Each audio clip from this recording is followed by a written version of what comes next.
Most Christian men think they need to grind every day in the gym to get strong, lean, and fit, lose fat, increase energy, decrease stress. And in reality, 3 to 4 main sessions a week, anchored with a simple nutrition plan, framework, with recovery rhythms, accountability of some sort, and a rock solid spiritual foundation. That is what's going to get you the goals, to the goals that we talked about, that we opened this video with. And this video is going to break each of these down so that you can stop overcomplicating things and ultimately get results that last. So let's go over really this training framework first. So 3 to 4, 45-minute sessions per week, 45 to 60. If we're going 3, maybe 60 sessions, 60 minutes, at least on the cardio day. But if we're going 4, 45 minutes is going to be plenty. And these training sessions, we want to focus on main movement patterns. Okay, 7 of them. There's 7 main movement patterns. You got squat, hinge, push, pull, carry, lunge, and rotation. Each of these, we really want to focus on, if we're doing 4 sessions per week, 2 full body strength sessions per week is going to be plenty for this type of man. Super busy. You just want to be in the gym to feel better, look better, be a better man for your family, show up better at work, whether it's you own a business or you're just have a very stressful job. So 2 strength sessions per week, full body, focusing on 5 of those main movement patterns, 4 to 5, right? And with that, 2 conditioning sessions, 2 zone 2 cardio. I know that zone 2 cardio is something that's floating around a lot nowadays on social media, for good reason, because when you are very busy and you are a really stressed out individual and you have low energy because of it, businessmen, zone 2 cardio is going to be your lowest hanging fruit when it comes to your training. Strength training is very, very important. Yes. But zone 2 cardio in this process is going to be very, very important for your overall recovery, energy, increased energy, and decreasing your stress overall, and ultimately helping you become more present when it comes to your family, your friends, and your work overall, being more productive, more focus inside of your work overall. So zone 2 cardio is a very, very important training metric, training modality. Modality is probably the best word to use. Modality to use in conjunction with strength training. And again, this is a very individual thing as well. Someone like myself could probably do 1 zone 2 day a week, 45 minutes, and then 1 mixed modality work that's a little bit higher intensity.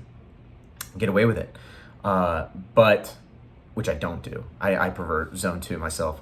But someone else, let's say, who has been training a little bit, maybe a little bit inconsistent, but has a super insanely stressful job, and they're very achy, they're very sore a lot, their mood is very low, and just overall have a very stressful job. They would say that, yeah, I'm very stressed out a lot of the time, maybe even slightly burnt out a lot of times. Then this man would definitely aim toward the 90 minutes per week zone 2 conditioning.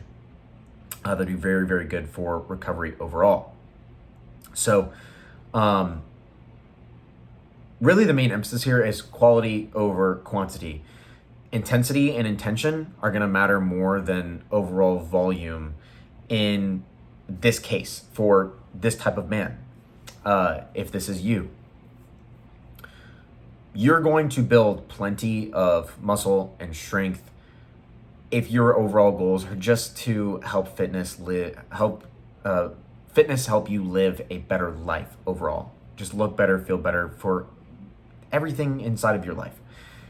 If you're not trying to be completely optimal in either ends of the spectrum, this is going to be a very, very good plan for you. It's going to be very balanced. You're going to feel really good. You're going to look good as long as your nutrition is on par, which we're going to talk a little bit about. Very simple framework. And And that's it, really. And a little bit of backstory of how I actually like this 2-and-2 approach, 2 strength, 2 conditioning the most, even for myself nowadays, even though I've been training for 12 years, maybe 11 years, 10 or 11 years now. This started a couple of years ago where, I started focusing a little bit more on my business. I was really just trying to create more business. And what I found was I could no longer train the way that I used to when I was training basically every day, 5-6 days a week, with that amount of intensity, that amount of intensity that I was giving. I could no longer do it and still feel good. Like I was having random aches and pains. I felt really stressed out. I was feeling more in the burnout stage. I had lower energy, and it bled into my relationship, my girlfriend at the time. And ultimately I went to drawing board and said, okay, I've got to change something here because this is not working anymore. And really what I ultimately did is I decreased my strength sessions. I think at that time I was doing three full body strength training sessions and 2 conditioning. And I actually went to 2 strength and 3 conditioning at the time. And now I've gone down to 2-and-2 with walks in between. And when I did this, I noticed energy immediately. Recovery was much, much better. I became more present. I felt a lot more present with my girlfriend, with friends and family. More focus, more motivation overall. And, that was eye-opening for me because I feared losing muscle. I feared gaining weight and getting fat. Really, that was a big fear of mine. Decreasing when I decided to, and ultimately decrease my training sessions. And this was an eye-opener for me because I realized I no longer had to train the same amount, and I could actually, minimum effective dose, get a lot of great work in. And I actually got leaner in this time period as well. I could train with a minimum effective dose and do very, very well and not hinder other parts of my life anymore. It was a turning point for me that I was like, I'm just so focused on this training, and it was my entire life at that point. And I loved training to that point. And I started looking at training as such a burden almost, or I was just unmotivated and just didn't really want to do it most days. And I used to love it so much. And that's when I realized I needed to make a change. And it was the best change that I made. Because it bled into, again, the personal relationship aspect of my life, the business aspect of my life, and personal aspects of energy, confidence, motivation, focus, all that good stuff. So ultimately, training went from this performance obsession for me to okay, how do I use this as a tool to ultimately help me live a better life overall, help me in other areas of my life that help just show up a better man. That was my turning point for me.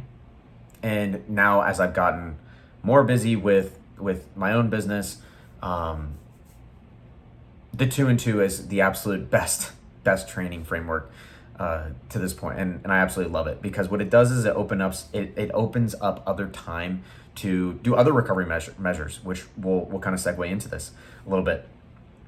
Big part of recovery is walks, really. I mean, like going out and getting a daily walk in and taking a little bit of time away from the gym actually allowed a little bit more time for daily walks.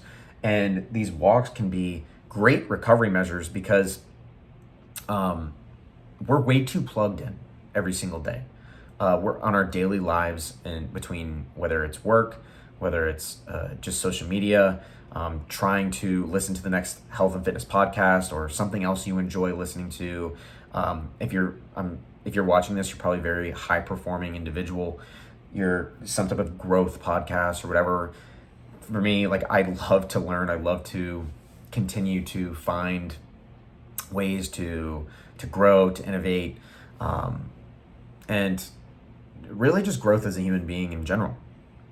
And so I like to consume a lot myself. And what I found is these doing daily walks, whether it's by myself with no consumption, and I'm not perfect with this, I will say, but it has done it has gone a large way for me, especially when I am going through time periods where I'm a lot more stressed out, where I feel more low energy. I need to just unplug a bit. Going for a daily walk, 20 minutes, 15, 20, maybe 30 minutes, no phone, no AirPods, nothing, just walking. You can use this for an extra time of prayer. You can use this.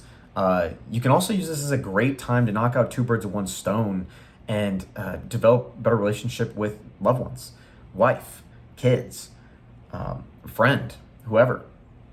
And those are the little things that are ultimately going to help us recover as well.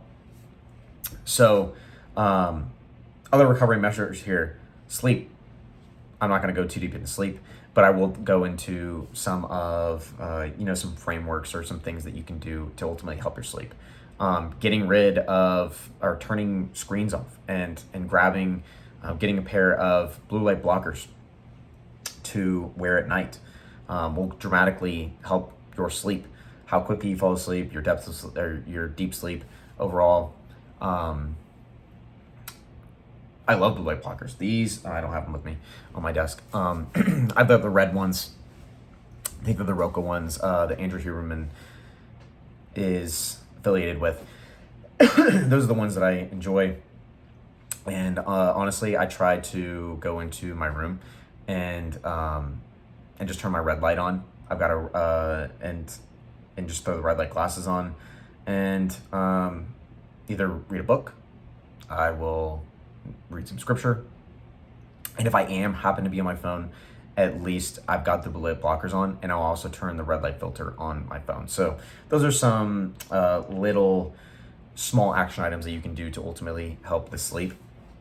Sleep's going to be your biggest recovery metric there. So some other things I've seen may help. I'm kind of the camp where if it could help with sleep, then I'm going to do it. Turning Wi-Fi off at night. The main thing with recovery, and this is where Zone 2 is also going to play a role as well. Zone 2 is going to help us increase our energy production, help boost our metabolism overall, okay? So what the Zone 2 is going to do in a recovery aspect is if we have more energy overall, and decrease stress, then we are going to be a lot more available, present, and for our families, and for our loved ones. And that's really what this is about, right? And it's going to help us be more present with God and in our daily rhythms of prayer, of whether it's contemplative or meditation of sort on the word. And that's what it comes down to.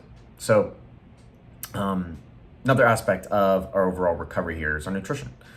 I just keep nutrition simple, honestly. I see the biggest thing that with it when it comes to nutrition, everybody knows what you need to do. It's not a complicated thing. Focus on whole foods, your protein, your fruits, your vegetables, and that's it. Everybody knows what to do. So a little hack isn't the right word, tactic that I like when it comes to nutrition, because everybody knows what you need to do. We just don't do it sometimes, is whether it's because, for the men I work with, myself overall, it's more of an all or nothing mindset. So when at least for myself, when I slightly deviate, that can start to create some type of shame and guilt around nutrition for me. So what I found is very helpful if you have also an all or nothing mindset. And something that I was talking to one of my other clients about recently was because he's in the same boat, and he travels a lot, and he likes to try new places and enjoy, just things that some of these new restaurants that he's going to, maybe it's a special or whatever. He likes these things. It's part of his experience with his work travel. He enjoys it, and that's fine. But with that, he's also a perfectionist with his nutrition.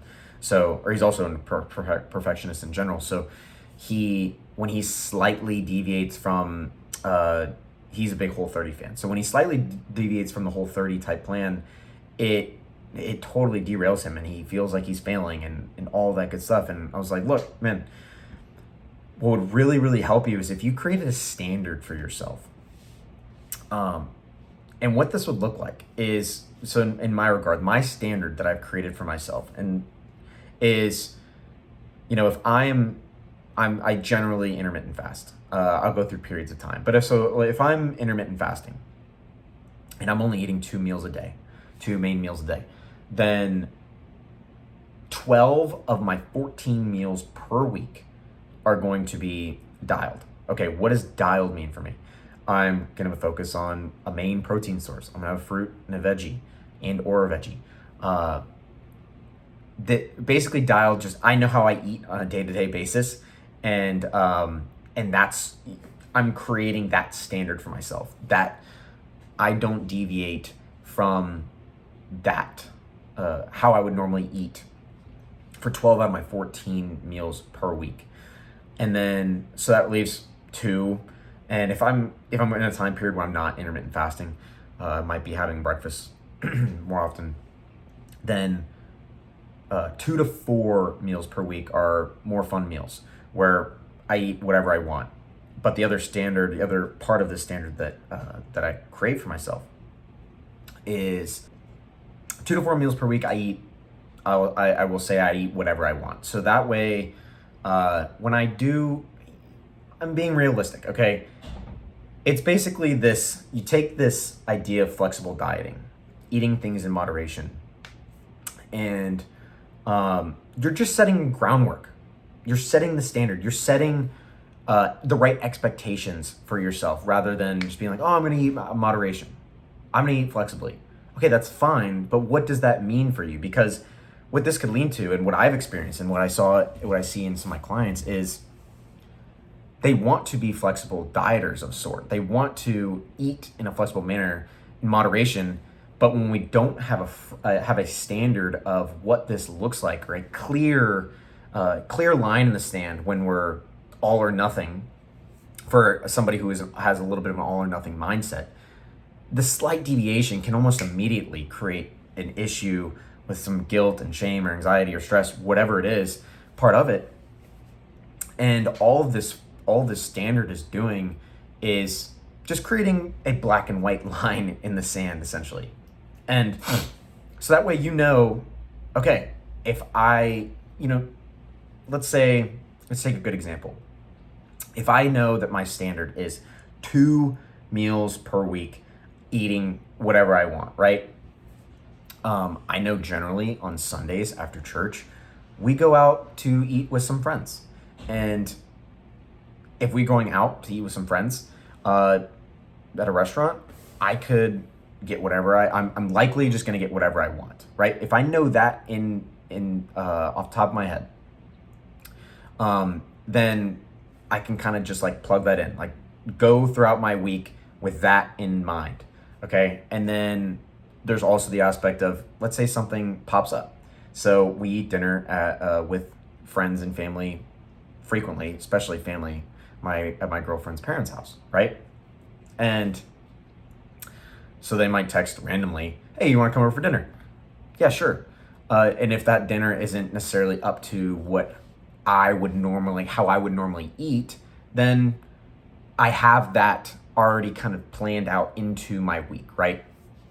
Where then it becomes a game of discipline, which is it can be fun in my view, because now it's, okay, how disciplined can I be? Am I going to stick to what I said I was going to do? It's a commitment.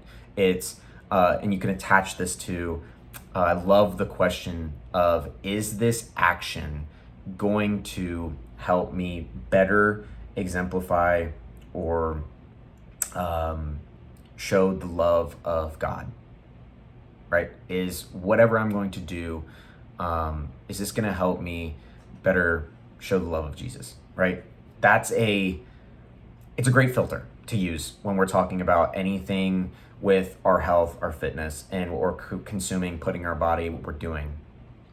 And that's also, that's something you have to get clear on sometimes as well. So I hope that all makes sense when it comes to the framework of standards that I like to create. Will you be perfect with these? No, you're a human being.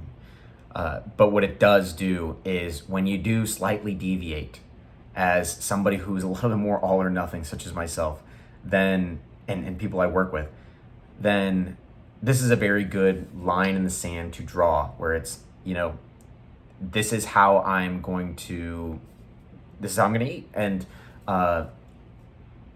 there's a lot of discipline to be made in that, because when, let's say it gets to Friday and you had a dinner out with some friends, and then Friday night you're going out again with some friends, and you might have decided, hey, I'm going to eat whatever I want these 2 days. All right, then it's black and white. It's when it is a Saturday, if something comes up with some friends or family, there's no more negotiating with yourself. It's just hey, this is what I'm getting. Like, this is how it is. So again,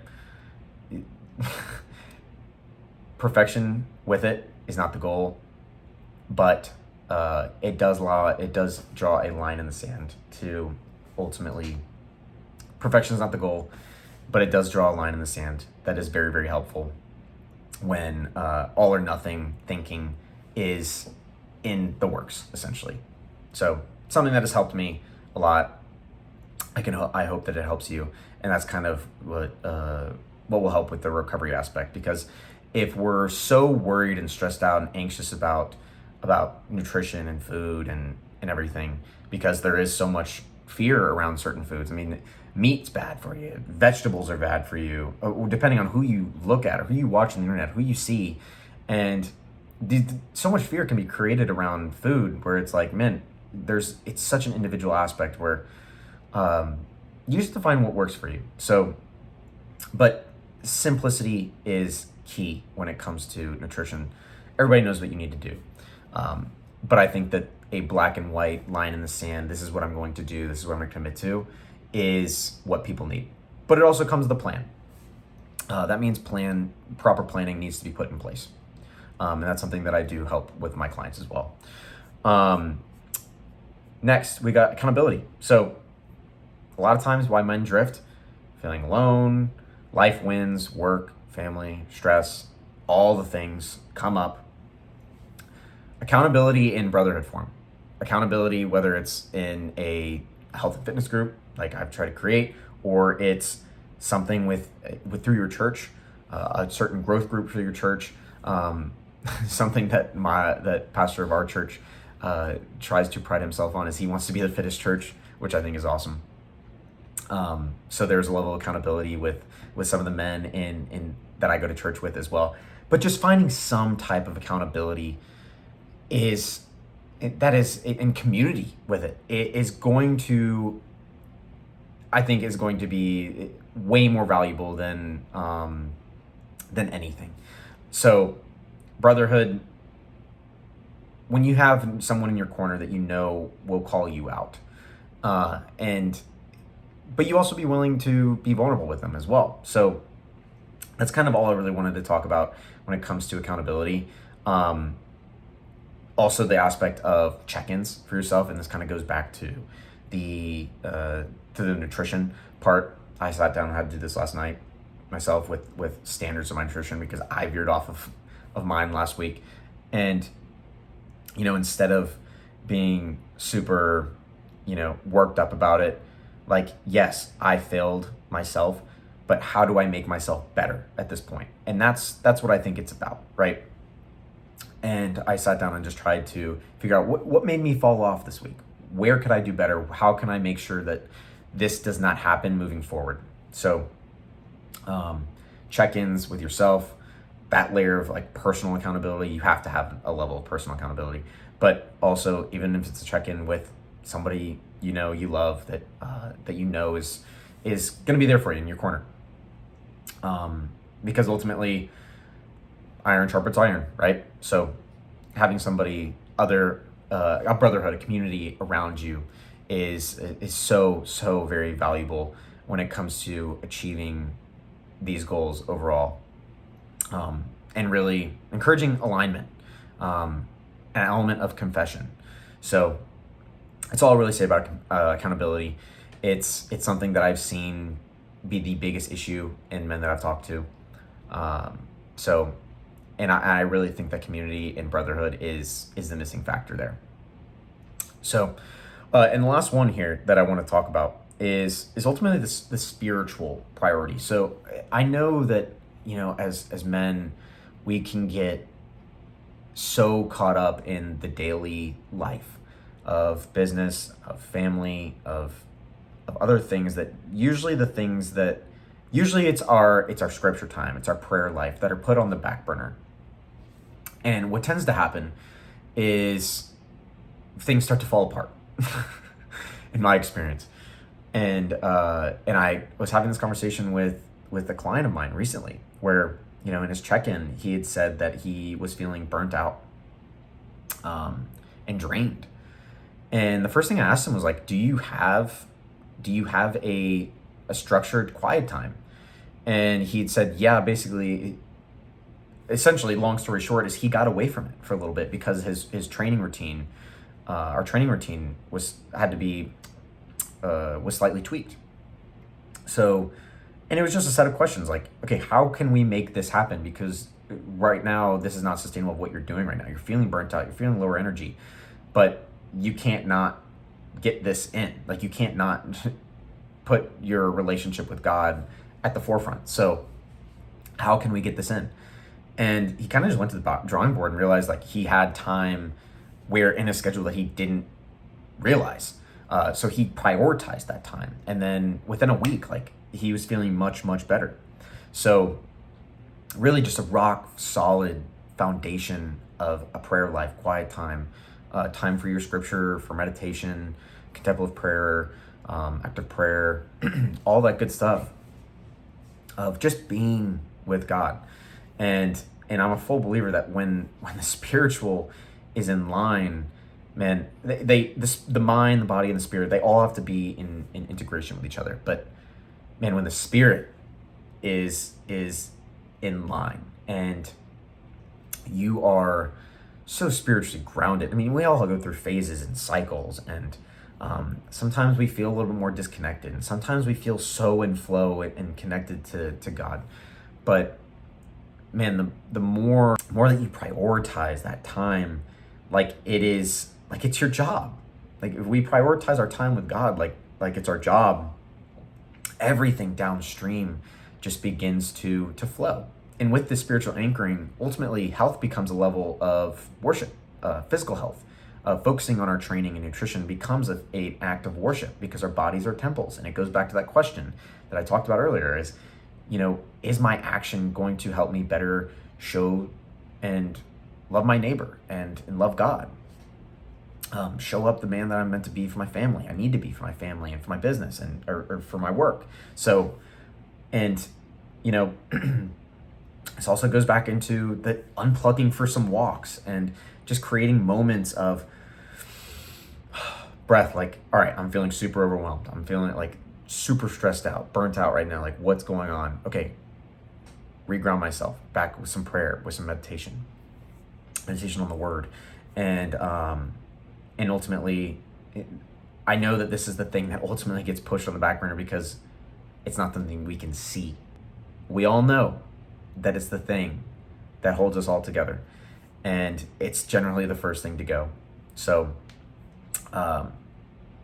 making sure, prioritizing that from the beginning of your day, that's where we start our day, is anchoring in the Lord, and making that a priority. So and ultimately, when training, nutrition, recovery, accountability, and spirit are all in alignment, mind, body, spirit are all in alignment, that's when energy is steady.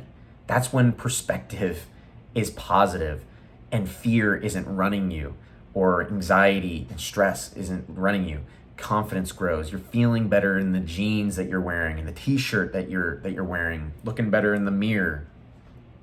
Ultimately, you're showing up more present at home and in your business, and serving your clients, your customers, if you're a business owner, to a higher degree. And you're leading with peace and power, ultimately, in your home, in your work, in your communities, and not living in exhaustion and anxiety all the time.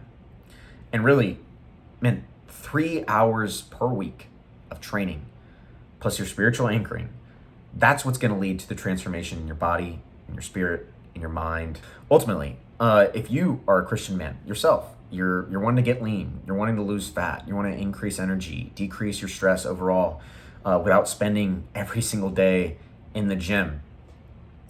Be part of a brotherhood of other Christian men that we're focusing on building right now, and ultimately lead your family with presence and peace and power. DM me on Instagram. My handle is Tyler Dittmer _. Yeah, and I'll put my Instagram in the description as well. Send me a DM with the word brotherhood, or you can just shoot me any type of message and I'll see it. And love to connect with you personally. I hope this all makes sense. Let me know if you've got any questions. Instagram DMs would be the absolute best for me if you've got any questions based off this. Take care. See you guys in the next one.